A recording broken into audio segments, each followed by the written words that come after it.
That's kind of what got me started on it. I started getting real interested in it. I was working as like a concierge for the Holiday Inn Plaza in Akron, Ohio. The night after I was doing sound, or I was working the lights actually, and just learning, hanging out with the guys from the sound crew and the lighting crew and the bands. It was Ian Hunter, Mick Ronson, Meatloaf played. But at the end of the night, I went back to the Holiday Inn and I got on the plaza level. It was cool.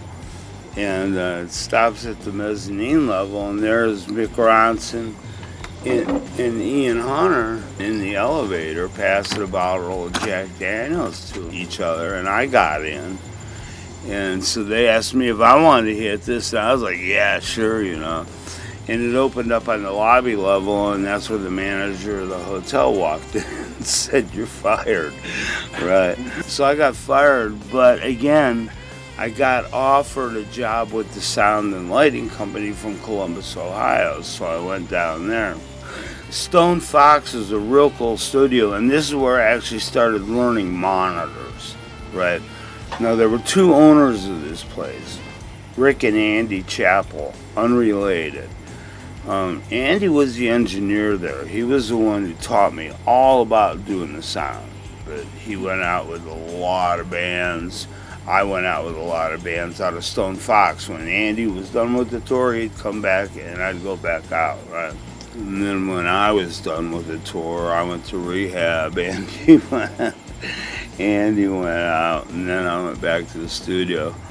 But Rick, on the other hand, his parents were ambassadors to the United States government. They had all kinds of lawyers and all that in his side of the family. But he got heavily involved in the heroin. And so he started making trips to Thailand, and he made a big trip to Thailand. He started bringing back this heroin in double-sealed manila envelopes. He would mail a gram at a time, or however he did it. But it was getting everybody at the studio addicted. The Go-Go's asked Margot, their bass player, "Do you want to do heroin? Do you want to be in the Go-Go's?" Right? And she said, "I want to do heroin." So they kicked her out. We had a party one night that something like 2,000 people showed up for it. Rod Stewart was there. Tom Petty was there. I had 6 bands. I'm running back and forth so that we have entertainment going on at all times.